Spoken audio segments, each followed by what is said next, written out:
कार्यक्रम के पुण्यार्चक हैं श्री राजेंद्र प्रसाद जैन, श्रीमती ममता जैन, श्री प्रशांत जैन, श्रीमती दिव्या जैन, पारस जैन, श्री भरत जैन, श्रीमती सौम्या जैन एवं समस्त परिवार, मुंबई। ये घुसेड़ना तुम समझते हो, ये उन्हीं की बुद्धि का निकला हुआ शब्द है घुसेड़ना, जिनकी बुद्धि में अभी कुछ घुसा हुआ है। और जो घुसे हुए बुद्धि में कचरे को बाहर निकाल चुके हैं, वो ये कहते हैं महाराज कैसी भी करके आप दान की बात तो बीच में ले ही आया करो, क्योंकि इसी के माध्यम से हमने जो किया है उसमें हमारे लिए स्वाभिमान जागृत होने का मौका मिलता है। तो दान की बात को हम घुसेड़ें कि शामिल करें? क्यों अच्छा लगता है आपको? सबको अच्छा लगने लग गया है। तुम्हारे चेहरे की मुस्कान ये बता रही सबको अच्छी लग रही है, बस आने में थोड़ा सा समय बाकी है। आएंगे, हमें विश्वास है, सब आएंगे। तो बस बोले महाराज घर में ये शक्ल करना पड़ा ना, क्या हो गया? बोले महाराज मैंने कहा माँ से, माँ ये शक्कर जो है ना जहर है, और अमृत में तैयार कर रहा हूँ, दूसरों को दे रहा हूँ, और हमारे घर में उपयोग नहीं हो रहा है खांड के रूप में। तो बोले ये पीली होती है महंगी, हम नहीं उपयोग करेंगे। तो एक बार मैंने क्या किया, बोले महाराज 5-7 दिन से शक्कर लाने की मांग शुरू हो जाती। आपके घर में होता ना, डिब्बे में पूरा भरा हो तो भी कहते हैं खत्म हो गई। ये लोग भी जानते हैं 7 दिन बाद पूरी कर देंगे, और ये भी जानते हैं 7 दिन बाद पूरी होनी है। डिमांड लग जाती है 7 दिन पहले से, होता कि नहीं होता? तो एक बार जब डिमांड नोट लग गया तो मैंने पूरा नहीं किया, अल्टीमेटम होने के बाद भी पूरा नहीं किया।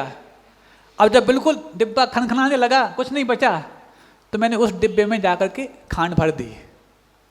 माँ ने पूछा क्यों शक्कर नहीं आई? अब वो भूल गया।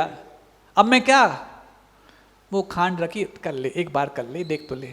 मजबूरन जब शक्कर नहीं थी घर में तो खांड का उपयोग किया।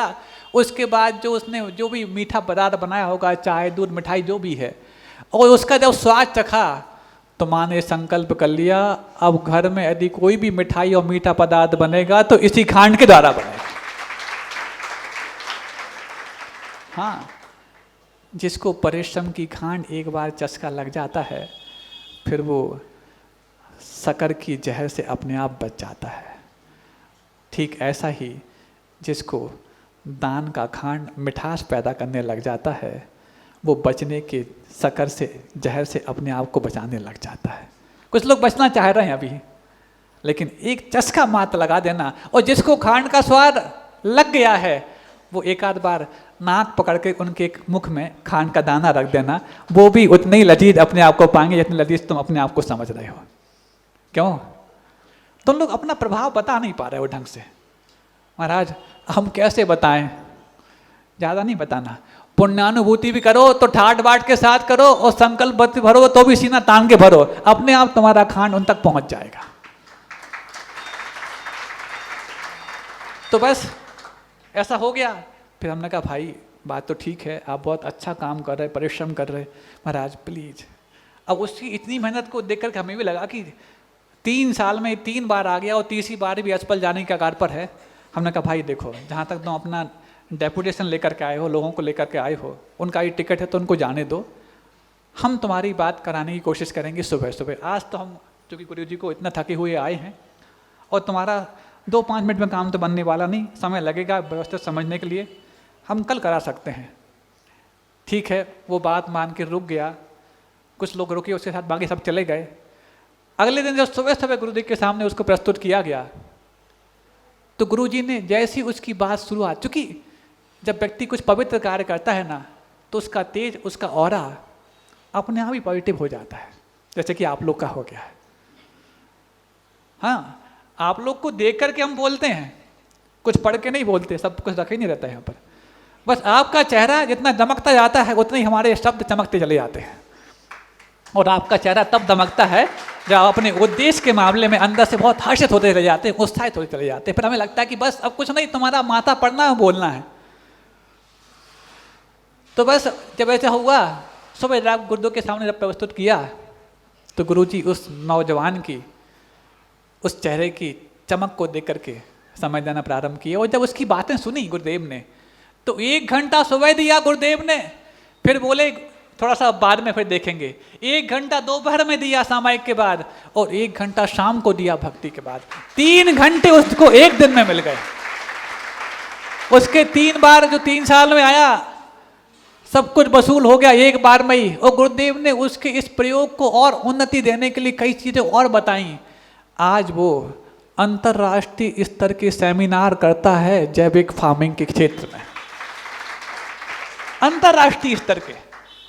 उसने उस समय ये बताया, कई अन्य गुरुओं ने भी हमारे लिए हायर करने की कोशिश की कि तुम ये काम मेरे लिए करो, लेकिन मैंने ठान रखा था जिसके दिल में और जिसके हृदय के सिंहासन पर इस युग के सबसे बड़े गुरु आचार्य विद्यासागर जी महाराज का स्थान है, वो सिर्फ उन्हीं के लिए प्रतीक्षा करेगा, भले ही जीवन समाप्त हो जाए।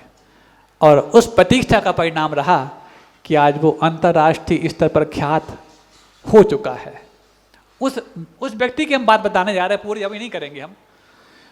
उसके जब शादी की बात आई, जब ये सब कुछ होने लगा, तो जब उद्देश्य निर्मल होता है तो पुण्य बढ़ता है, और जब पुण्य बढ़ता है तो पुण्य के माध्यम से ही सुविधाएं और जीवन साथी आपके योग्य मिलता है। और उसी के हूबहू उद्देश्य को सपोर्ट करने वाली और कोई नॉन जैन नहीं, जैन युवती उसको मिली जो उसके लिए सपोर्ट करती है। और आज जब वो 5-7 साल हो चुके हैं उनके लिए ग्रस्त बने हुए, जब वो 2.5 साल का बच्चा लेकर के आए थे पुरपुरा, उन्होंने कहा महाराज जी ये बच्चा 2.5 साल का है और मैंने संकल्प कर लिया है मैं इसको स्कूल नहीं भेजूंगा। सुन रहे हो? जो बड़े बड़े महाविद्यालयों में पढ़ने के पश्चात और एक बड़ी कंपनी की नौकरी करता था, उसने अपने बच्चे के साथ ये अन्याय कैसे कर लिया कि स्कूल नहीं भेजेगा? आप तो यही कहोगे ना, अन्याय कर रहा है, अनपढ़ बनाएगा। अन्याय तुमने किया है कि उसने, भगवान जाने। तुमने अपने बच्चों को पढ़ा लिखा बनाया और अपने घर से पलायन करना सिखा दिया। उसने अपने बच्चे को पढ़ा तो नहीं पाया, लेकिन बच्चे के प्रति ये भावना और बच्चे के मन में अपने माता पिता की भावना भर दी कि तुम्हारा असली स्वर्ग, असली कॉलेज, असली नॉलेज माता पिता की सेवा है जो तुम्हें हम घर में ही दे दें।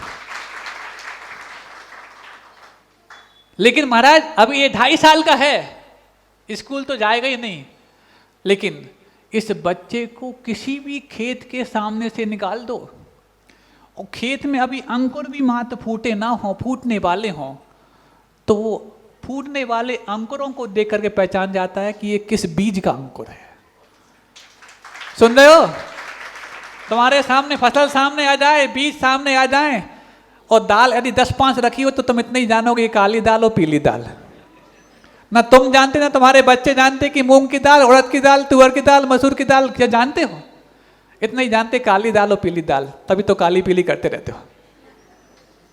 लेकिन उस 2.5 साल के बच्चे में अंकुर को देख करके ये प्रतिभा आ गई कि किस बीज का अंकुर है। अब बताओ, जब बच्चा अंकुरित हुआ है, उसकी प्रतिभा लहलहाने लगी है, तो जब उसकी उम्र लहलहाएगी तो उसकी प्रतिभा कौन से परवान चढ़ेगी, आप सोच सकते हो। अब जब ये हुआ, गुरुदेव ने उसके लिए बहुत सारी चीजें बताई। आज वो इस हद तक पहुंच गया है कि जैविक खेती के बारे में किसी को भी यदि समझना हो तो अंतरराष्ट्रीय स्तर के समझने वाले भी उससे हिदायत लेने आते हैं। तो फिर आप लोगों के पास यदि कोई भी यदि खेती पड़ी हो, जमीन पड़ी हो, उसमें तुम केमिकल फार्मिंग करके उस खेती को बंजर करने में लगे हो, उस जमीन से और अपनी जमीन से थोड़ा सा यदि न्याय कर पाओ तो जैविक खेती कैसे की जाती है और उससे अमृत कैसे तैयार किए जाते हैं तुम सीख सकते हो। आप चाहो तो उसका भी कॉन्टेक्ट हम आपको बता सकते हैं, लेकिन पहले संकल्प करना पड़ेगा तो अपनी खेती को बंजर होने से बचाओगे। क्योंकि ये खेती को बंजर करने का भी जो दंश भेजा है उन्हीं अंग्रेजों ने भेजा है जो सन 47 के पहले तुम्हारे भीतर गुलामी के बीज बो रहे थे। इनकी बुद्धि बंजर हो जाए, इनकी खेती बंजर हो जाए, इनके संस्कार बंजर हो जाएं, फिर हमें इन पर राज करने नहीं पड़ेगा, ये हमारे दास तो हमेशा बने रहेंगे। इसलिए प्रश्न पूछा गया है कि बताओ ऐसी कौन सी चीज थी जो 47 के पहले थी तो तुम्हारे लिए गुलाम मानी जाती थी और आज तुम 47 के बाद पैदा हो, अपने आप को आजाद मान रहे हो। किन चीजों में अंतर आ गया? जब एक एक करके कानूनों के माध्यम से तुम्हारी संपदाओं को, तुम्हारे संस्कारों को ध्वस्त किया गया, एक कानून और आया। सुनना चाहोगे आप लोग? अपने अतीत के गौरव को याद करो और आज वर्तमान के पतन को भी तुम याद करो। कैसे कानूनों के माध्यम से तुम्हारे ऊपर तुम्हारे गौरव को नष्ट करने का दंश भेजा गया। एक कानून और आया, वन संरक्षण अधिनियम, और दूसरा वन अधिनियम। सुन रहे हो? और यदि आप लोगों के बच्चों में से कोई बच्चे फॉरेस्ट विभाग में हों तो इनको इन संरक्षण अधिनियम और वन अधिनियम का पालन करना पड़ता है। इन वन अधिनियम को जो आज़ादी के पहले बनाए थे अंग्रेजों ने, आज तक हूबहू ढोए जा रहे हैं।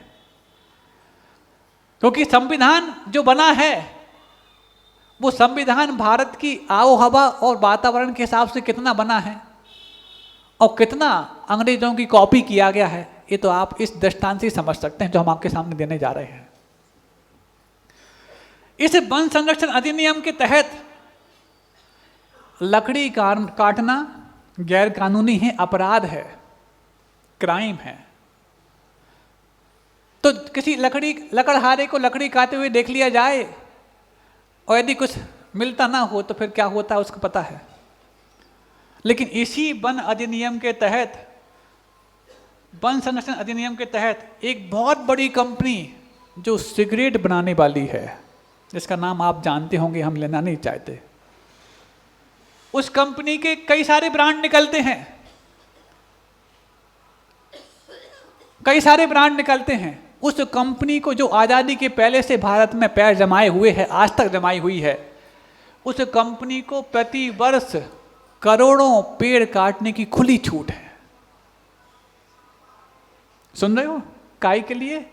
सिगरेट का पेपर बनाने के लिए और सिगरेट का रैपर बनाने के लिए। जो कागज लगता है वो पेड़ों के माध्यम से ही तैयार होता है। उस कंपनी को हम यदि आंकड़ा मिस कर रहे हो तो 1400 करोड़ या 14 करोड़, जो भी हो सकता है, 14 तो पक्का है, 14 करोड़ या 1400 करोड़ पेड़ काटने की हर वर्ष छूट है। अब एक दृष्टांत हम आपको बताना चाह रहे हैं। एक लकड़हारिन जहां पर वन संरक्षण अधिनियम और वन अधिनियम का सख्ती से पालन किया जाता था, उस क्षेत्र में लकड़ी काटती हुई पाई गई और उस पर केस दर्ज हो गया। लकड़ी काय के लिए? चूल्हा जलाने के लिए नहीं, अपने पेट में जलती हुई आग को बुझाने के लिए चूल्हा जलाया जाता है, उसके लिए उस पर केस दर्ज हो गया। अब केस दर्ज यदि हो गया है तो अपने केस को जीतने के लिए वकील लगाना कैसे संभव है? अरे जो अपनी किस्मत पे कील टुकी है उसको निकालने के लिए वकील कहाँ से लगा सकती है? सुन रहे हो? कोई बुरा मत मानना, मैं आज की शिक्षा व्यवस्था और आज की कानून व्यवस्था के बारे में चंद बात एक आपके सामने बांधगी रख रहा हूँ। केस पहुँच गया हाई कोर्ट तक। पहली बात तो आप पूछोगे ये केस नीचे से इतने ऊपर पहुँच कैसे गया? हो सकता है जो भी रहा हो, हाई कोर्ट तक पहुँचा, सेशन कोर्ट तक पहुँचा, लेकिन कैसे पहुँच गया? एक कानून की व्यवस्था थी, कैसे वो या तो सीधा सीधा उसी कोर्ट पे पहुँचा होगा क्योंकि ये क्राइम उसी कोर्ट में लिया जाता होगा, पहुँच गया। उसके पास कोई वकील नहीं है, स्वयं को पैरवी करनी थी। और जब पैरवी होने के पश्चात सजा का दिन आया, अंतिम बहस चल रही थी, उस वक्त एक अनपढ़ लकड़हारिन ने आपकी शिक्षा व्यवस्था के बारे में बहुत बड़ी समीक्षा कर डाली। जब जज साहब ने पूछा क्यों तुम गैर कानूनन लकड़ी काट रही थी? बोले जी जज साहब, काट रही थी। तुम्हें मालूम नहीं है कि अपराध है? बोले मालूम तो होता तब जब कर्म का अपराध की सजा मैं नहीं पा रही होती तो। क्या मतलब? मतलब सिर्फ ये, मतलब सिर्फ ये कि यदि सिगरेट के पेपर को बनाने के लिए करोड़ों पेड़ काटने की छूट यदि कानून ने दे रखी है, अब इसमें उस कानून के नेता के सामने मैं एक प्रश्न पूछना चाहती हूं, यदि पेट की आग बुझाने के लिए लकड़ी की आग ना जलाऊं तो क्या चूल्हे में अपने दोनों हाथ जलाऊं? सुन रहे हो? पेट की आग बुझाने के लिए चूल्हे में लकड़ी को ना जलाऊं तो क्या अपने दोनों हाथों को जलाऊं? जब ये बात कह दी तो मजिस्ट्रेट की आंखों से पानी बहने लगा। मजिस्ट्रेट मजबूर है इस कानून के तहत सजा देने के लिए, लेकिन अंदर से इंसानियत उसके दुबक करके रो रही है कि कैसा कानून है जो अंग्रेजों के जाने के बावजूद भी आज हमें ढोने को मजबूर होना पड़ रहा है। सुन रहे हो? ऐसे ही कानून, दुर्दांत कानून उस समय बनाए गए और एक अनपढ़ महिला ने उस कानून की एक सेंटेंस में समीक्षा कर डाली।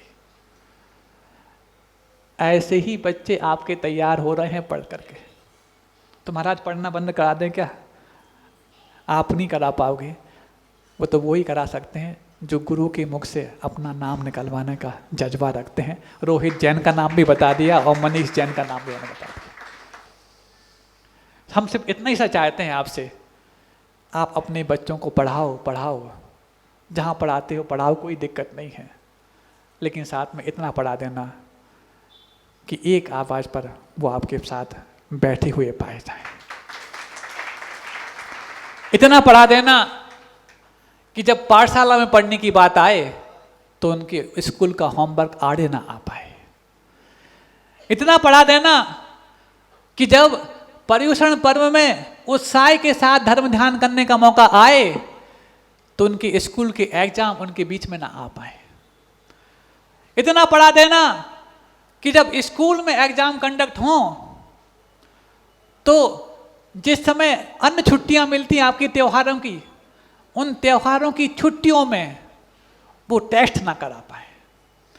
इतना पढ़ा देना अपने बच्चों को कि वो जब उनके ऊपर किसी प्रकार का त्रास हो, जो त्रास धार्मिक रूप से त्रास हो, तो अपने अंदर संस्कारों का ह्रास उनके अंदर ना हो पाए।